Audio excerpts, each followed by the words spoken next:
Today, we're going to be doing something a little bit different because whilst often this channel is me sharing some of my ideas and concepts, I thought, wouldn't it be interesting to have a conversation with someone else who works as a change worker, helping people with anxiety, and really just shoot the breeze with them and explore some different themes that may be interesting and helpful for you. And there was, of course, someone who immediately I thought of. This is someone that did a TED talk. This is someone who I've interviewed already, actually, and it was on my podcast for therapists. And he's someone that's really able to think outside the box. Well, I say think outside the box. It's more thinking with the box. His name is Tim Box. Oh, shit, I really did that, didn't I, as a joke? Yeah, we might have to cut that. Okay.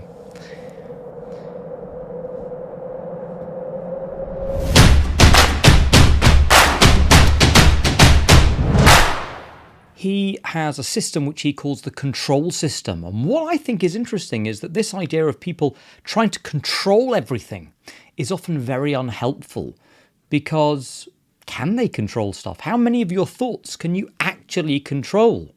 So I thought, well, let's have a chat with him. But then, of course, isn't it useful to get people to take ownership over their own internal experience?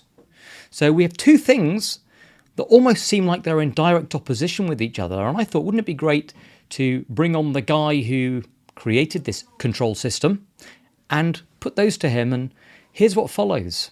So as people know, and from the wonderful introduction that I gave you, I've always enjoyed our conversations, and we sort of jumped onto Zoom so many times over the last however long years now, and talked shop.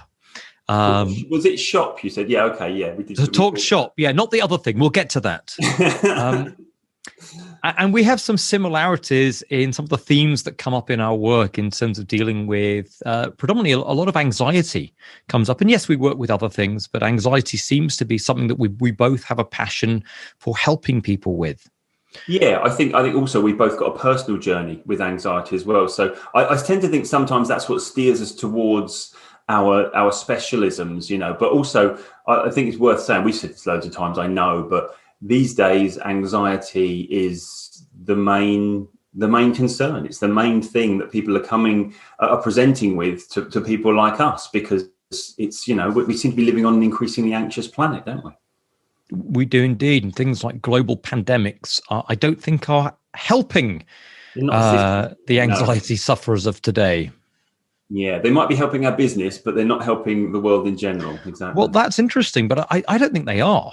In all honesty, I think people are sort of, and I think we've talked about this privately, but I think one thing that happens is if someone's like afraid of flying, for example, they know deep down that they're afraid of flying. It is kind of irrational in that they know statistically flying is the safest form of transport, but I'm still terrified. Whereas within a global pandemic, I've seen a lot of people who are going, well, I am anxious, but guess what? There's a global pandemic. It's a totally appropriate response. Yeah. And therefore, why would I seek help? Is that something you've kind of seen? You are absolutely right, actually. I think the people that I feel are reaching out now that wouldn't necessarily have reached out before are that sort of subset of people who are struggling right now, and they never have done before. It's like that the first time we faced this particular type of adversity. Obviously, it's a very unique type of adversity that we're involved in at the moment, but they've not really faced adversity where they've started to question how they're dealing with it, how they're handling it. So, yeah, I do agree that people aren't necessarily saying, oh, there's something malfunctioning about me, I need to get help, but they are experiencing, I think, an increased state of overwhelm. And they are, because I end up doing a lot of talks to groups like companies and things like that, where everyone's working from home and they're feeling a little bit isolated. So the thing that has increased massively for me is the amount of presentations I'm giving to companies who are trying to manage their own mental well-being in a slightly better way, maybe. Absolutely. Well, I thought it would be great to talk about two almost polar opposite topics today. It's almost the yin and yang Okay. of thinking relating to anxiety and get your take on it, because there seems to be almost two polar opposites of thinking. Yeah. There's a lot of people who say, I'm just a victim to anxiety. I'm walking down the street and anxiety just strikes me down. Nothing I can do about it. It's nothing to do with me. Yes. And then on the other side, there's some people who I think get a lot of anxiety because they go, and often it's people who maybe have done a little bit of personal development work and now fundamentally believe that I should be able to control my thoughts. I am in charge of everything that happens to me. And they suddenly find that they can't. And now they start berating themselves and getting all sorts of anxiety about the fact that they can't. And it's that weird polar opposite from I'm a total victim and have no part to play in it. And I'm failing at my responsibility to control everything about my neurology. The interesting thing, though, is the common thread there is that feeling of loss of control. And that becomes the challenge then. And I think, you do get the two separate types of outlook on it. But the thing ultimately, I mean, when we see people, no matter what we're treating them for, we could kind of reduce it all down to a single thought that I'm not in control right now. I'm not in control of me. And what we want is to have control of ourselves. Now, oftentimes, I think people lose control of themselves because they're trying to control everything else, all the things around them, the things that are outside of our field of influence. And you see a lot of people getting increasingly anxious at the moment because there's a global pandemic on. And guess what? I can't seem to do anything about it. No matter how much I worry about it, nothing seems to be changing about it. But then, of course, you get the people who are kind of, they're accepting that anxiety lands on you. You know, it hits you one day. And I've seen this I see it online a lot as well. It's not just when we're suffering with it that we feel this way. I've seen people who are running channels or experts on anxiety saying the thing about anxiety, it can happen for no reason. And for me, that's not a tremendously empowering thought, because all that does is it buys into the idea that I don't have any control over any of my responses that are going on. It's like you say, it's almost like it's something that lands on me rather than something that is being created from my own process, if you know what I mean. And I think for me, the thing I'm trying to get people to understand is, we don't always know the reason. And it often seems like it comes out of the blue. Like I've not even had a thought about it. It's just suddenly I'm feeling really anxious. But there always is a reason. That your mind doesn't do anything for no reason. And it might not be, as you say, the most logical reason at times, and we might look at the response and say, that seems inappropriately excessive, or maybe even just completely inappropriate for the circumstances I'm facing. But there's a part of our mind that believes currently this response is required, or the only option we've got, or the best option we've got. So, and that's why I'm always sort of encouraging people to take ownership of what's going on in some way, in terms of, if I can understand why that part of my mind has this notion and is running with it, then I might even be able to help it out with some better information or some better options, So a little while ago, I recorded a YouTube video about getting curious about where your anxiety is coming from. And by the way, if people are interested, you can go back now and you can check it out. The links are below. And one of the themes that came up, I used the example of getting dressed in the morning. And that if I said to you, or said to anyone, like, what order did you get dressed in the morning? A lot of people will go, what? And they don't immediately know, yet you do it every single day. But if someone said to you, well, there's no order, I'm just naked and then dressed, you'd go, that's ridiculous. That there has to be a sequence, there has to be an order in which you do it. But because you do it so often, sometimes people just aren't aware. But that doesn't mean there isn't a sequence or a set of processes that lead to that result. It just means you're not yet aware of it. And in many ways, I call this, it's like hidden thinking. Yes. And I put a TikTok video out the other day about everything you need to know about anxiety in 30 seconds. Hey, that was quite a challenge. And it talked about people becoming very lost in thought, so that their body responds like it's real. This what if thinking is real. And a few people commented, that's just not how mine works. It's just there. Yeah, this is honestly, this is the thing. You hear it all the time as well. And I should say that this is not to invalidate that perception, because we can only tell people what's going on with us as we perceive it. And the perception is it lands out of nowhere. Suddenly I'm just really anxious. I'm not anxious about anything. It's happened to me. Generally speaking, I don't know if this resonates with you or not, or you've had this similar experience. What that tends to translate to someone like myself, when somebody says it's for no reason, is that the thing you're most anxious about now is what your anxiety response might potentially be. As in, the thing you fear most is your anxiety kicking in. And then what's happened is some minute trigger in some way that you weren't consciously aware of has fired in the back of your mind. And a part of your subconscious has hit the alarm bell. Hang on a minute. That's that anxiety thing, isn't it? And now we've got tremendously anxious about the prospect of our anxiety coming forward. Yeah. The classic thing is like when people wake up to a panic attack, and they just clearly I'm not doing anything because literally the panic attack woke me up. Yeah. Now, I used to think, oh, that's because you've had a panicky dream and you've started to panic. But, research says now that most panic attacks in the night happen in the non-dream state of sleep. And it's just your body doing what it does, which is increasing the heart rate, decreasing the heart rate, changing the rate of your breathing to process all of the food you're eating and all the blood that it's pumping, all that sort of thing. But because something in your subconscious now flags up any change in your body's actions as potentially the onset of panic, which is the thing you're most afraid of, it triggers that panic response from the subconscious, waking you up and making you aware of it. It's like, even though there seems to be no reason, there always is a reason. Yeah. And that's good news, because it means potentially if my mind understands the situation differently, it can come up with a better response for me.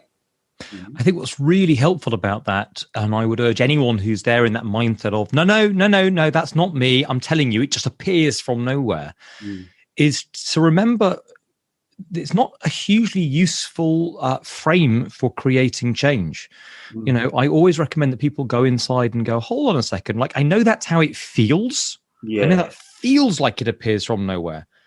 But what if I get really curious about, well, is there any thinking? What could it be? Where is it coming from? Because you then begin to look out and to find and to explore much better than looking.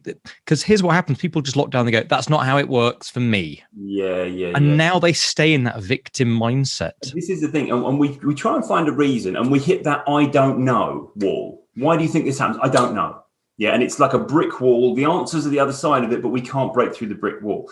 In reality, it's more like, I don't know, a picture of a brick wall. It looks like you can't penetrate that. But when we go a little bit deeper, so you and I, we might go a little bit deeper with clients in terms of questioning why it might be happening or understanding why things might be happening. And you very quickly realize, actually, that was only just a little push away from giving way and revealing, oh, this is why it's happening then. Just that little bit of information that gets us through that barrier, that gets us somewhere useful, that gives us somewhere where we can actually find answers, and as a result have different responses. I think it's a real common situation to be in, to adopt that role of victim, isn't it? And it's funny because, if you say to anyone, so you're a victim, they will say, no, I'm not a victim, because who wants to be a victim? Nobody wants to be a victim. And most people in our life would claim, no, I'm in charge of my destiny. Yeah. But what's happening there is a bit of their mind, strangely, has accepted the role of victim by saying, I play no part in this, and therefore I can play no part in its solution. And this is the thing. Don't mistake me if for all the viewers of your channel that are like, cool, this Tim Box is a bit of an arse. I'm not trying to frame everyone as a victim who suffers with anxiety, because trust me, I've been there. But my viewers are all very good judges of character.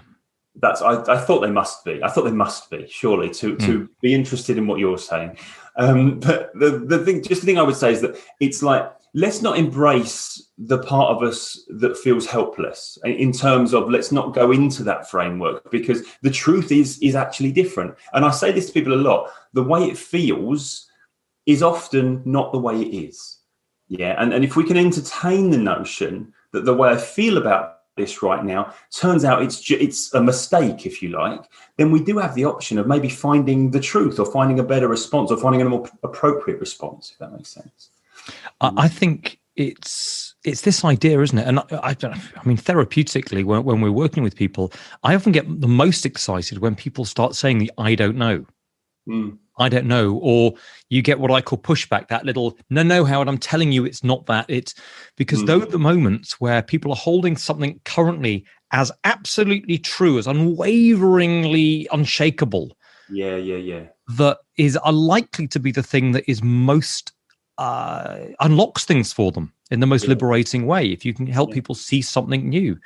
I always talk to people about the idea that there's something your mind has assumed as true that another bit of you knows isn't true, if you know what I mean. You know, it's like so it's down to that thing of, so I've gone into, I'm feeling panicky about being on our own or something. You know, like I don't feel safe because I'm not on my own, you know, and the assumption there might be that I can't handle whatever challenges life throws at me on my own. And so I've gone into a threat response. But of course, the logical, more sort of experienced part of you knows, well, I am okay on my own because I've been on my own before and I've survived and that sort of thing. And even though I feel kind of, I'm worried about what happens if I have a panic now and that sort of thing, the actual truth, if we push through that little I don't know barrier, is that I know I am okay. I know I will be alive. You know, it's like panic attack. I know I'll be alive at the end of it, even though the truth that's rattling around my head right now is that I'm dying.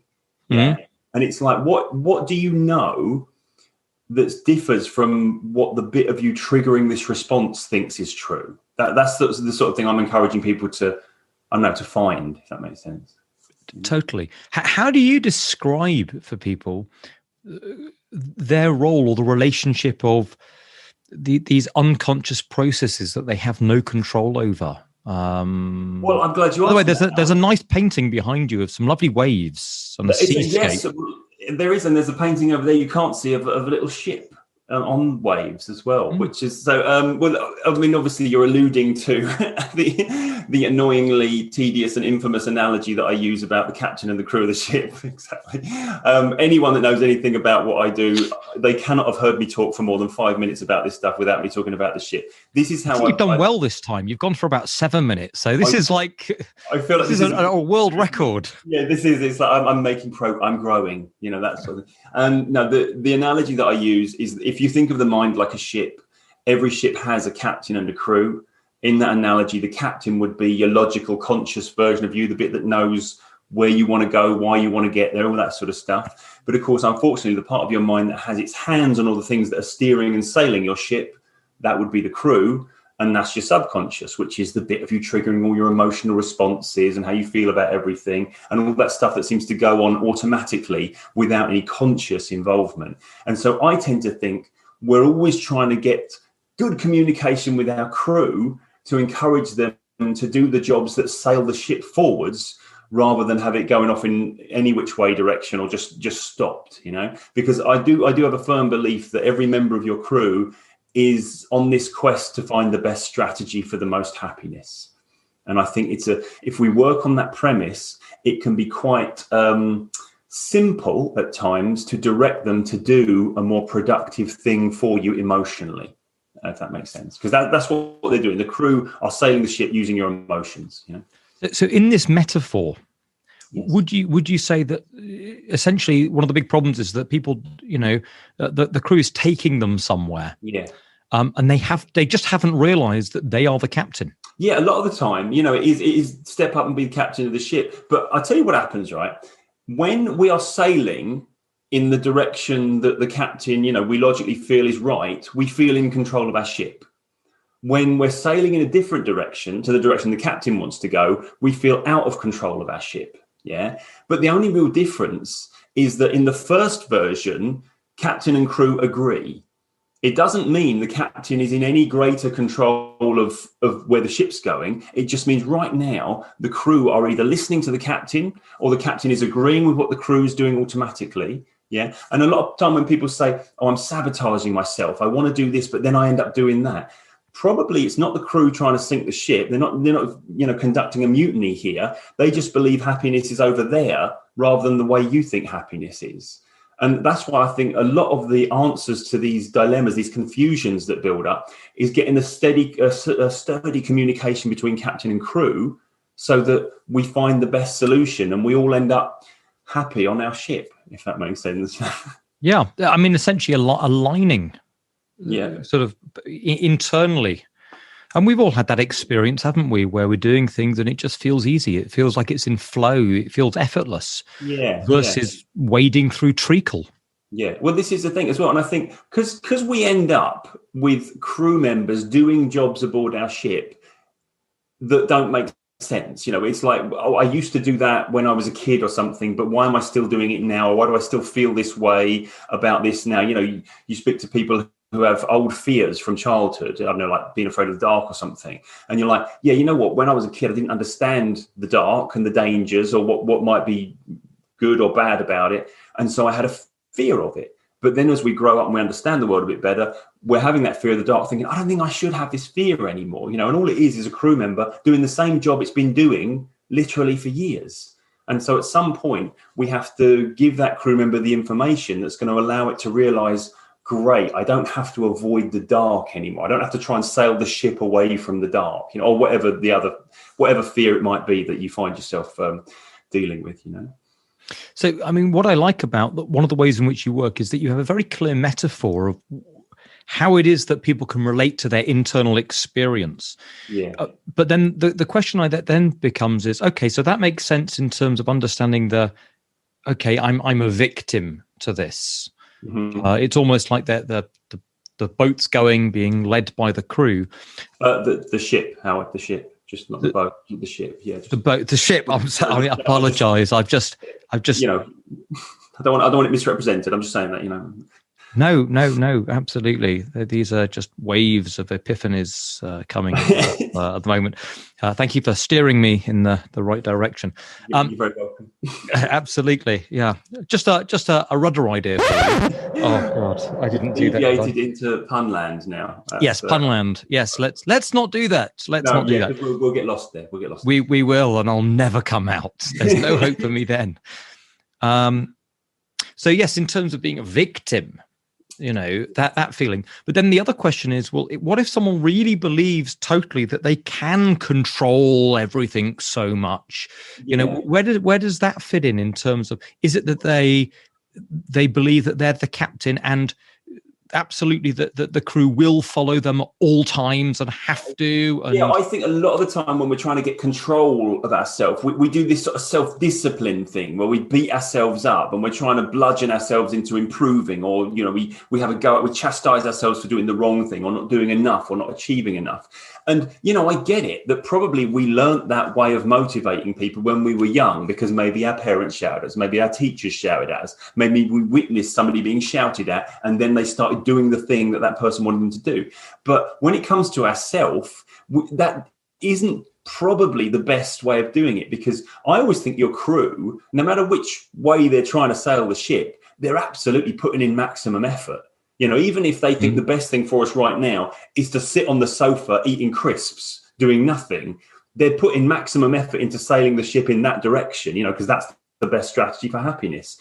So we're not trying to encourage more effort, to shout at them, to try and, just whip them into shape. What we really need, instead of castigation, we need kind of education. Because as soon as your crew recognize a better way of going, a better strategy for your happiness, they'll go for that 100% as well, because that's what they do. And I think a lot of the time people try and sort of, I don't know, they feel if they lose control of their ship, then there's something wrong with them. If we lose control of our responses, then we're weak or we're not doing well enough. Guess what? Your crew are always in control of your ship. Even on a ship, an actual ship, the captain gives the orders, but whether the crew follow those orders or not is ultimately up to them. So we're trying to create an environment where we have a crew that not just are following the direction, but they're really excited to be following the direction because they know this is the best way to go. At some point, if you try and get your mind to do something that it feels isn't right, it will stop doing it. it will rebel against that idea, you know. We're sort of teetering on the edge of some of the myths and mistakes that people often have when trying to deal with anxiety. And by the way, if anyone wants more information on that, there's a really good interview that you did on your YouTube channel, and links are below, where you got someone really wonderful talking about the myths of dealing with anxiety. I like to bring in the experts, yeah. And I thought I forget the guy's name, but I remember it being a good interview. It was me. Yeah, that's it. We talked about the things that the mistakes people make in terms of how they view anxiety, and what it actually is rather than what we think it is. Yeah. But I think that those ideas of almost trying to take too much control over it is one of the things that comes up for sure. Tim, is there anything that you'd like to share with people in terms of like a takeaway, something that they could apply or do or think about in terms of beginning that journey of beating anxiety? Okay, well, here's the thing. That I tend to think there's one very simple way of sorting out everything that is going on up here, and that is making sure that our interaction with our crew is of a positive nature. Okay, if you beat yourself up, you end up beaten. Yeah, because what you're asking for here, you're asking for your mind to do its very best for you, to give you the best responses, to give you the best reactions, and to have you feeling in a way that feels comfortable and like you're moving towards happiness. Yeah, they don't do their best work when they're being told that they're not doing well enough. Yeah, if you beat yourself up, you destroy morale aboard your ship in your own mind, if that makes sense. Yeah. So I know one of the big things that helped me overcome my struggles with social anxiety was to make sure that anything that I felt I was doing wrong or was inappropriate about my feelings, I stopped doing that thing of saying, "Oh, you're useless, Tim. You're doing it wrong again. Again, you're struggling. What's wrong with you?" Yeah. And I stopped doing that. I decided, there's probably nothing wrong with me. There's probably some of my crew have learned certain responses and certain safety measures that the adult version of me looks at them now and says, I don't think they're necessary now. But I totally understood why those parts had got those ideas and were doing those jobs, because at some point it was kind of necessary to protect me from situations that I'd been in. But being positive with myself, and I don't mean like, come on, Jim, you can do it, that sort of thing. But I just mean saying, that's okay. I get it. I get why I feel this way right now. But let me tell you this. I know this is not going to end in the way that you fear it's going to end. Because my crew weren't going to listen to me if I was just shouting at them all the time. So absolutely change your rhetoric, your internal rhetoric. By the way, you talk to yourself every day of the week, whether you realize it or not. So make that interaction positive rather than just talking to yourself to beat yourself up. That's what I would say. Where can people go to find out more about you and follow your journey? They can find my YouTube channel, which is Timbox Mind Coach. They can find me on Instagram at Timbox Mind Coach. And they can look up things like the control system, which is the system where I talk about the amazing ship and all that sort of thing. And that sort of stuff, really. Marvelous. We'll put all the links below as well. And thank you so much. This is always fun. Always a pleasure. Always a pleasure. Yeah, good to see you, mate. I hope you enjoyed that. It was a fantastic conversation. I always value my time with Tim. And actually, if you go over and follow him on his YouTube channel too, you'll see an interview with me talking about the myths of dealing with anxiety, and the links are below. So hope this has helped. Remember to subscribe, hit the bell, all of that stuff, and I will see you all soon.